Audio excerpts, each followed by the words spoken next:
Nah, kita lanjut bab yang 99. Pembahasan tidak terlalu banyak. Kalau lebih panjang dulu lah judul babnya. Panjang tak bu? Judul babnya dalam bahasa Arab misalnya panjang. Bab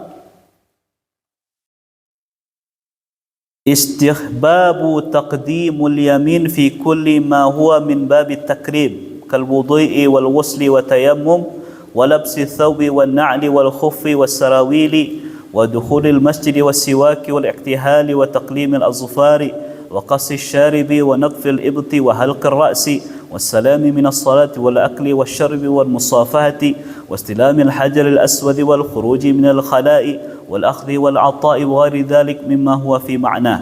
ويستحب تقديم اليسار في ضد ذلك كالامتخاط والبصاق عن اليسار ودخول الخلاء والخروج من المسجد وخلع الخف والنعل والسراويل والثوب والاستنجاء وفعل المستقذرات وأشباه ذلك. Itu bahasa Arabnya. Kalau di terjemahan, bab dianjurkan mendahulukan yang kanan dalam hal yang baik-baik seperti berwudu, mandi, tayamum, memakai baju, sendal, sepatu, celana, masuk ke dalam masjid, menggosok gigi, kemudian bercelak, memotong kuku, memotong kumis, memotong bulu ketiak, motong rambut, salam ketika selesai solat, akan selesai solat, makan minum, bersalaman, beristilam hajar aswad, keluar dari WC, mengambil dan memberi, dan hal-hal yang lainnya.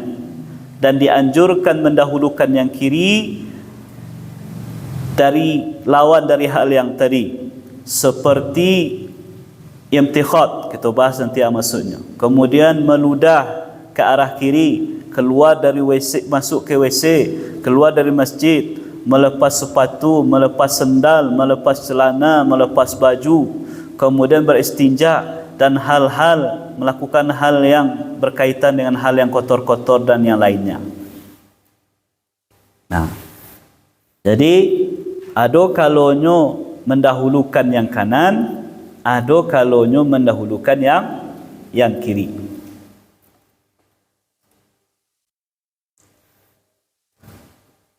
Kita baca dalilnya Bapak Ibu dulu, baru kita bahas. Qala Allah Ta'ala, fa amma man utiya kitabahu biyaminihi fayaqulu ha'umu qra'u kitabiyah. Dan adapun orang yang didatangkan kitabnya dari arah kanan, maka dia berkata, inilah kitab amalanku, maka bacalah oleh kalian kitab amalanku ini. Wa qala ta'ala, wa fa ashabul maimanati ma ashabul mainah wa ashabul mash'amati ma ashabul mash'amah. Golongan kanan, tahukah kamu apa itu golongan kanan? Golongan kiri, apakah tahu kamu apa itu golongan kiri? Ayat yang pertama menunjukkan nanti Bapak Ibu penerimaan catatan amal kita di mahsyar nanti itu dua cara. Orang yang banyak amal kebaikannya terima di tangan kanan,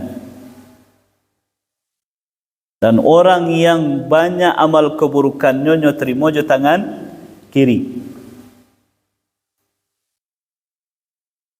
Orang yang terima amalannya dengan tangan kanan, keceknya ke orang lain, fayaqulu ha'um iqra'u kitabiyah, konyo amal, catatan amal lambo, bacalah oleh kalian. Bangganya Bapak Ibu, senang hatinya bangga.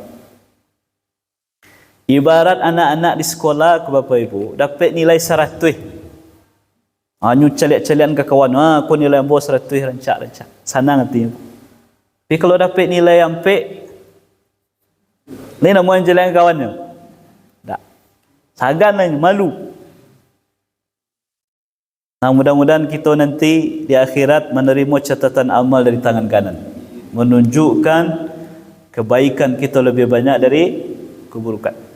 Kemudian Allah dalam surat Al-Waqi'ah 8 ayat dan 9 membagi ada namanya golongan kanan, ada golongan kiri. Kemudian hadis, kita bahas dulu. Kita baca dulu hadis. Hadisnya ada 7 buah hadis. Nanti kita simpulkan saja, ya. وعن عائشة رضي الله عنها قالت كان رسول الله صلى الله عليه وسلم يعجبه التيمم في شأنه كله في طهوره وترجله وتنعله متفق عليه. Dari Aisyah, semoga Allah meridainya, beliau berkata bahwasanya Rasulullah sallallahu alaihi wasallam menyukai memulai dari yang kanan dari persoalan-persoalan kehidupan beliau, yaitu ketika beliau bersuci, kemudian tarajulihi menyisir rambut, maupun ketika memakai sendal. Wa anha qalat kana yadu Rasulullah sallallahu alaihi wasallam al-yumna li tahurihi wa ta'amihi wa kanat al-yusra li khalaihi wa ma kana min adha. Dan dari Aisyah juga beliau berkata bahwasanya tangan kanan Rasulullah SAW untuk tahurihi, untuk hal yang bersih-bersih, wa ta'amihi, dan untuk makan beliau. Sedangkan tangan kiri beliau li khalaihi, untuk membersihkan kotoran, wa ma kana min adha, dan hal-hal kotor yang lainnya, berkaitan dengan membersihkan hal yang kotor lain. Hadis yang ketiga, wa an Ummi Athiyyah radhiyallahu anha anna an-nabiy sallallahu alaihi wasallam qala lahunna fi ghusl ibnatihi Zainab radhiyallahu anha ibda'na bi mayaminha wa mawadi'al wudu'i minha. Dari Ummu Athiyyah, semoga Allah meridainya, bahwasanya Nabi sallallahu alaihi wasallam berkata kepada perempuan-perempuan yang memandikan jenazah anak beliau Zainab, semoga Allah meridainya, mulailah dari anggota badannya yang kanan dan tempat-tempat anggota wudu. Wa an Abi Hurairah radhiyallahu anhu anna Rasulullah sallallahu alaihi wasallam idza ta'ala ahadukum falyabda bil yumna wa idza naz'a falyabda bis shimal litakunil yumna awwalahuma tun'al wa akharahuma tunza'. Muttafaqun alaih. Dari Abu Hurairah, semoga Allah meridainya, bahwasanya Rasulullah sallallahu alaihi wasallam bersabda, apabila kamu memakai sendal, maka mulailah dengan yang kanan. Apabila melepasnya, maka mulailah dari yang kiri. Hendaklah yang kanan dipakai untuk memakai sendal, sedangkan yang lainnya dipakai ketika melepaskan. Wa an Hafsah radhiyallahu anha anna Rasulullah sallallahu alaihi wasallam yaj'alu yaminahu li ta'amihi wa syarabihi wa thiyabihi wa yaj'alu yasarahu lima siwa dhalik.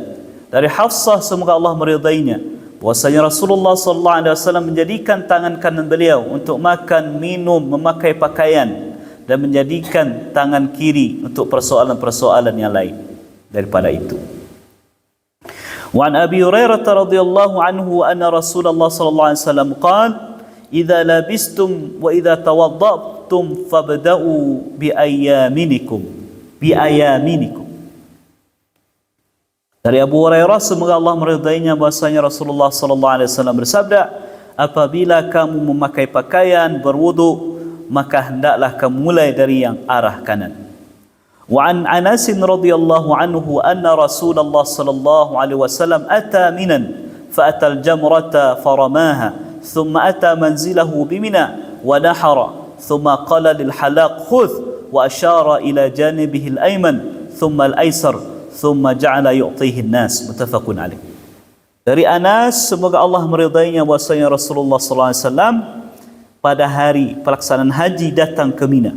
kemudian beliau melempar jumrah, kemudian beliau turun menempati posisinya di Mina, kemudian beliau berkorban, kemudian beliau berkata kepada tukang cukur, ambillah.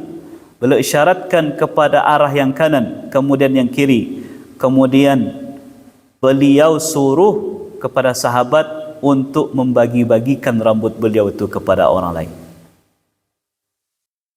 Sampai situ dulu Bapak Ibu. Nah, jadi dalam hal yang berasia-berasia yang elok-elok, dulukan tangan kanan. Contohnya kal wudu, berwudu. Basuh tangan, dulukan yang kanan. Basuh kaki, dulukan yang kanan.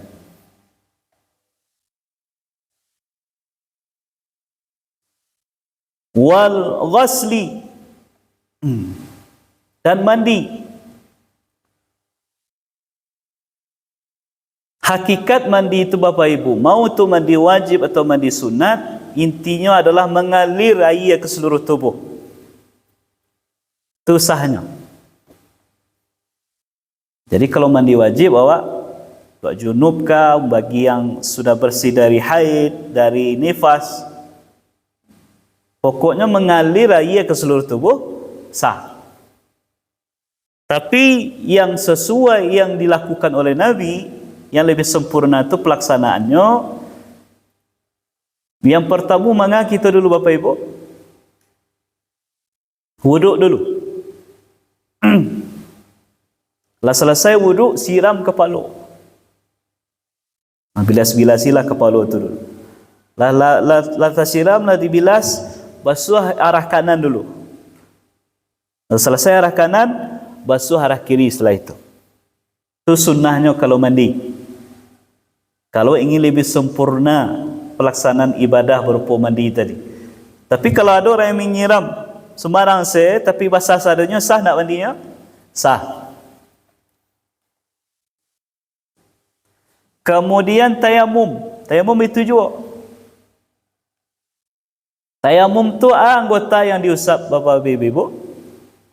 Kan hanya dua. Muka cek, tangan cek. Maka ketika mengusap tangan, dahulukan tangan kanan. Seperti wuduk itu. Memakai pakaian, memakai baju.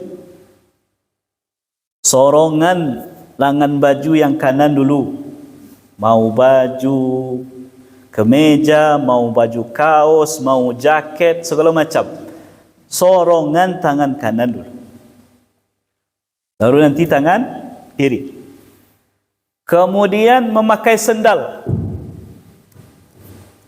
Sorongan kaki kanan dulu, baru kaki kiri. Memakai sepatu merituju. Masukan kaki kanan dulu, baru kaki kiri. Kemudian sarawil. Sarawil tu bahasa awaknya Sarawak. Jadi Sarawak orang Minang ko dari bahasa Arab. Sarawil, sirwal. Bagi awak yang pakai celana, maka bahagian yang kanan dulu pasang, baru kiri.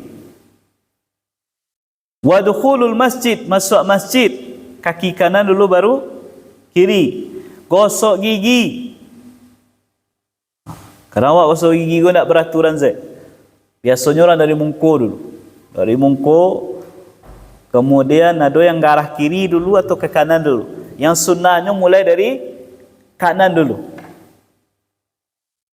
Wal iktihal. Iktihal tu artinya bercelak.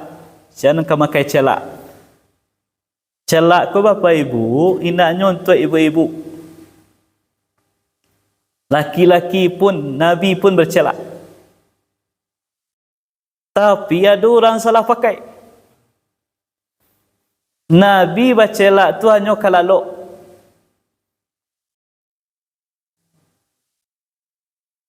Nyacuk boleh pakai itu kalau bukan pakaian sehari-hari.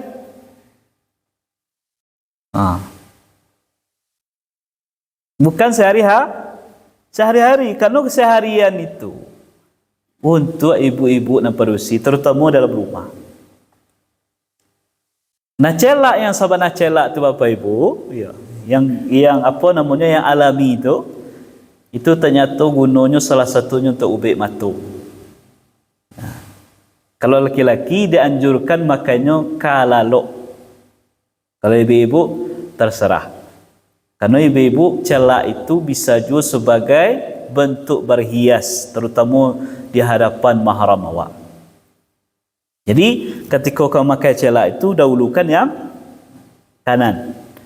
Wa taqlimil azfari, motong kuku. Jadi tak kiri dulu main dulu Bapak Ibu, kanan.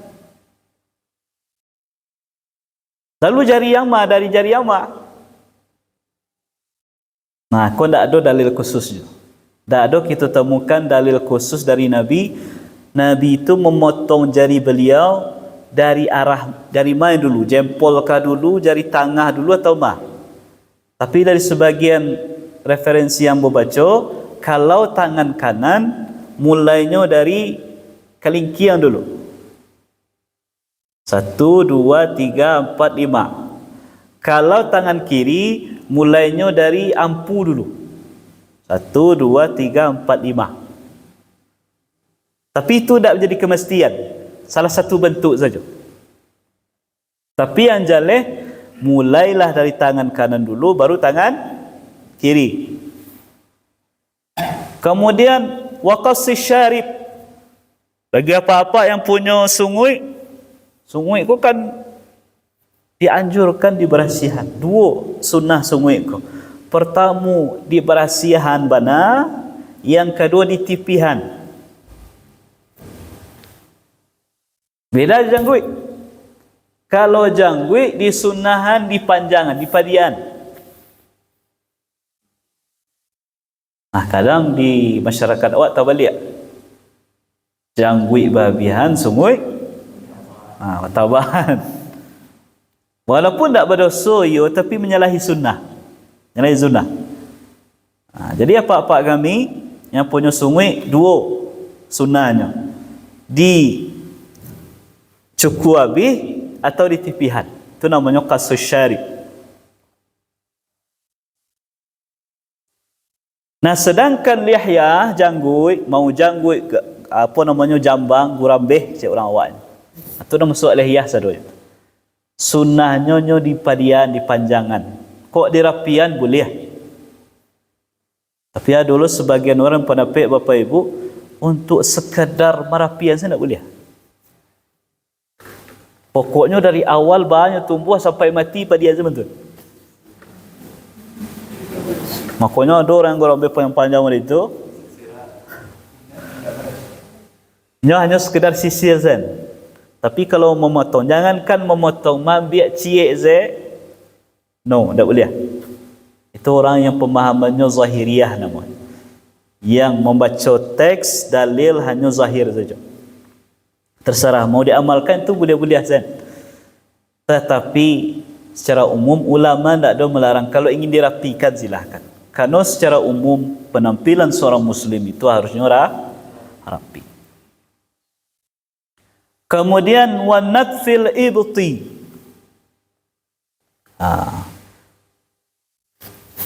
Memberasihan bulu ketiak. Bulu ketiak tu Bapak Ibu sunnahnya tak dicukur, tapi dicabut. Sunnahnya itu. Tapi kalau tak taluk dia awak mencabutnya, kan sakit apa? Maka cukur boleh. Yang penting mulailah dari yang kanan. Kemudian wahal kerasi, memotong rambut. Awananya, kalau bisa awak memotong rambut surang, maka mulailah dari yang kanan. Atau bisa awak merequest ke orang yang akan memotong rambut, tolong mulai dari yang kanan dulu. Maka sunnahnya dianjurkannya mulai dari yang kanan. Wassalam minas salah, salam ketika salat. Assalamualaikum warahmatullahi wabarakatuh. Kan kanan dulu. Kemudian awal akli wa syarbi, ketika makan, ketika minum. Nah, kalau makan, dah biasa dia awak. Makan je kanan. Ganjia kita mencelak korang makan je kida. Tapi yang kadang banyak dilalaian orang makan minum je kida ko ha. Minum je kida tagak lo lai sabia jalan lo lai. Nah, minum je kida ko hindari mana Bapak Ibu. Jangan dia anggap remeh minum je kida. Karena kecek Nabi, makalah kamu dengan tangan makan dan minumlah kamu dengan tangan kanan, karena sesungguhnya setan itu makan minumnya je tangan kiri. Jadi kalau ada orang makan je tangan kiri, minum je tangan kiri, hakikatnya lah tertulis di kanannya huruf S. Jadi hindari. Latih tangan kau jangan satu-satu ketika makan minum. Nah, mungkin dulu pernah juga kita sampaikan, termasuk ketika makan, kadang orang kan beralasan tangannya kumuh ketika makan, kemudian nyo minum jo tangan kiri. Alasannya itu, sebenarnya itu bisa diakali. Baca caranya, mungkin dulu pernah kita praktekkan di siko, dorong, lataan galer di siko, dorong di tangan kanan orang itu. InsyaAllah bisa. Kalau lah biasa bisa. Artinya usahakan semaksimal mungkin jangan pernah makan jo tangan kiri, jangan pernah minum jo tangan kiri. Usahakan minum jangan tagak kecuali dalam saat-saat darurat dan kecuali saat minum air Zam-Zam. Kalau Zam-Zam khusus hukumnya. Air Zam-Zam boleh tagak. Tapi kalau air-air yang lain, selagi masih bisa duduk minimal jongkok, maka minumlah dalam keadaan tidak berdiri itu. Usahakan. Kemudian wal musafahah, bersalaman je tangan kanan. Kalau je tangan kida, dak anyo janggal magamu lamadai pun janggal. Wastilam hajar aswad. Wak pai haji, pai umrah, kalau mengisyaratkan tak bisa awak mencium hajar aswad, kan memberi isyarat, maka memberi isyaratnya di tangan kanan.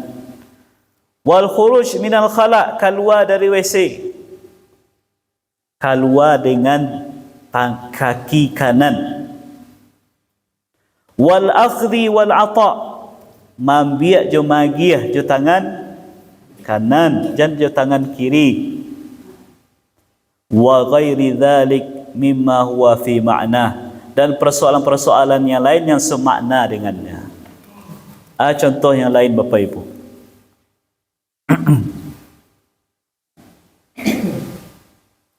Saya lihat state dulu.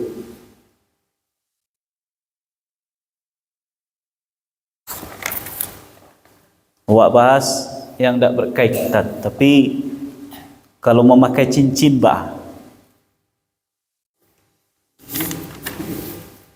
pakai cincin, pakai galang, pakai jam.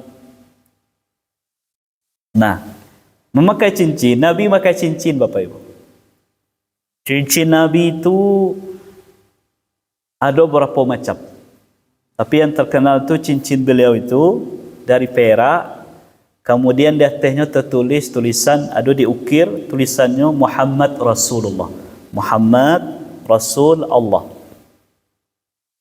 Nah, beliau tidak hanya sekadar pakai cincin itu, tapi beliau pergunakan untuk stempel surat-surat.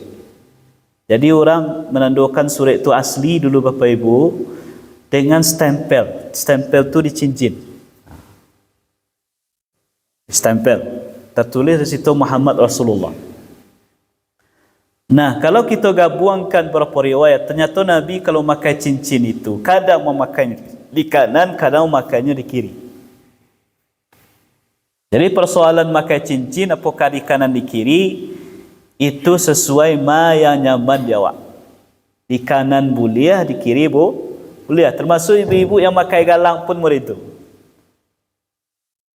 Kau ingin pakai galang, boleh pakai di kanan, boleh kiri. Tapi jangan jadian jari ikut toko berjalan bu. Toko berjalan artinya panuh, cincin, galang. Itu juga pakai jam tangan. Kalau awak kiaskan ya, pakai jam tangan, bagi yang pakai jam tangan, pakailah di mana yang nyaman. Di kanan boleh, di kiri boleh. Nah, tapi kalau ambo pribadi, kalau bertanya Bapak Ibu, ambo lebih suka memakai jam itu kalau tahu memakai cincin di sebelah kanan. Itu pilihan pribadi.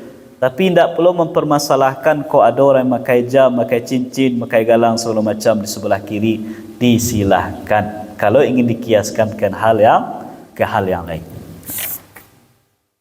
Nah, kemudian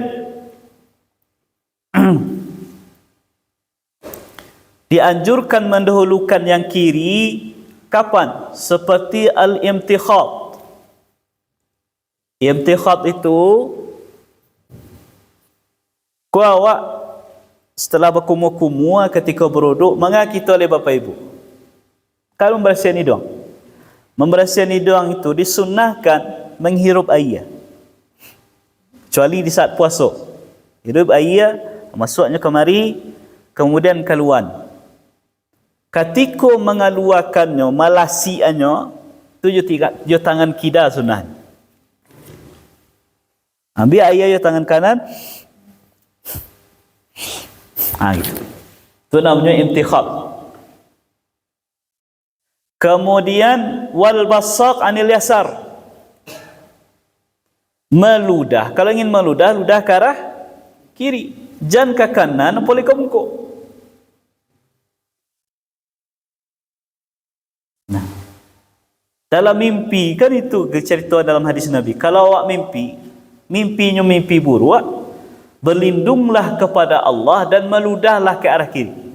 Tapi meludahnya bukan berkumpulan banyak-banyak, meludah tak. Sebagai syarat A'udzubillahi minasyaitonir rajim. Sebagai syarat pengusiran setan yang membuat kita mimpi buruk. Ke arah kiri. Kemudian wadukhul khala, masuk WC, dahulukan kaki kiri. Keluar dari masjid, dahulukan kaki kiri. Melepas sepatu, melepas sendal, melepas celana, melepas baju, dahulukan kanan kiri kalau melapihnya. Kalau memasangnya tadi kanan. Wal istinja, membersihkan diri setelah buang air ketek. Buang air ketek, membersihkannya tangan kiri. Dan melakukan hal-hal yang kotor-kotor yang lain. Kalau berkaitan dengan hal yang kumuh-kumuh, maka dipakai tangan kiri. Nah, segitu Bapak Ibu sebagai tambahan dalam masalah pelaksanaan solat jenazah. Hadis nomor berapa itu? Hadis nomor 3. Nabi itu punya anak 7 orang, sampai berusia 3 laki-laki. 6 di antara anak Nabi itu meninggal ketika beliau masih hidup. 1 meninggal ketika beliau telah wafat, iaitu Fatimah. Salah seorang anak perempuan Nabi namanya Zainab meninggal. Aisyah yang beliau suruh untuk memandikan adalah orang padusi. Beliau tidak satu-satu. Padahal aku anak kandung. Nah, makanya sempurna. Salah satu bentuk kesempurnaan penyelenggaraan memandikan jenazah itu, yang memandikannya pertama yang bisa dipercaya, yang kedua yang satu jenis kelamin. Artinya kalau jenazahnya padusi, mandiannya padusi, kalau laki-laki mandiannya laki-laki saja. Kecuali kok nan meninggal adalah istri, boleh satu suaminya. Kok nan meninggal adalah suami, kalau yang meninggal istri boleh suami, kalau meninggal suami boleh istri satu. Atau yang meninggal anak ketek, kalau yang meninggal anak ketek yang laki-laki boleh ibunya satu. Kalau yang meninggal anak yang padusi yang ketek yang lun balik, boleh yang ayahnya satu. Sedangkan kalaulah dewasa, selain suami isteri, sunnahnya yang memandikan hanya yang laki-laki. Ma dalilnya? Kau dalil. Kalau ingin lebih sempurna pelaksanaan salat jenazah itu Bapak Ibu, lakukan seperti yang dilaksanakan oleh Nabi. Nabi hanya memberikan petunjuk. Tapi untuk memandikan, disarahkan kepada kerabat-kerabat beliau atau sahabat-sahabat wanita lain yang beliau percaya untuk memandikan beliau, tidak satu-satu. Kemudian yang kedua, hadis yang terakhir, yang ketujuh. Nabi ketika berhaji, ketika beliau halaq, ketika haji atau umrah itu kan mencukurnya dianjurkan habis.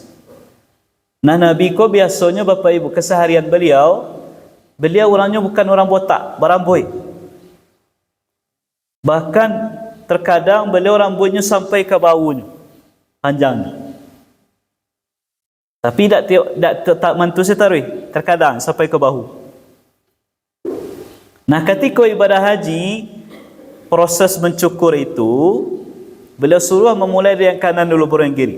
Setelah itu yang terjadi, beliau suruh sahabat lain bagi-bagi rambut yang bokor ke yang lain.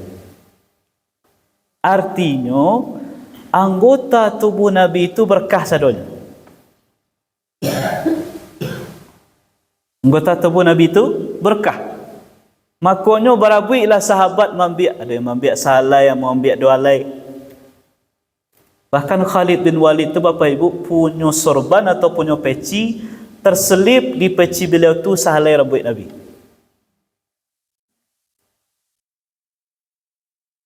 Jua ia bakih Nabi ditampung oleh sahabat, biar berkah.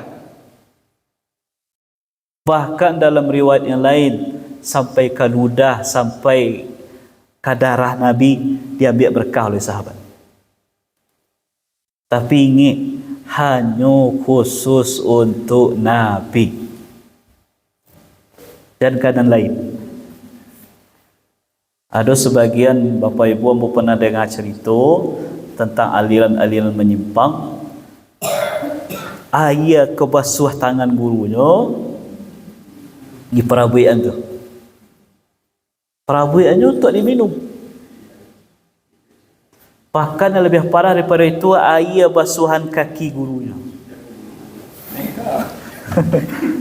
Jadi basuh kaki guru, kumpulan bagian stek-stek. Kalau di awak mungkin tak baran, tak ada nampak. Tapi kalau lah, mohon maaf ya, pergi ke daerah Jawa itu banyak sekali. Adalah kok keceknya kuburan wali lah. Kemudian semua yang ada di situ ayahnya keceknya berkah. Tapi kalau ingin membiak itu, bayar loh.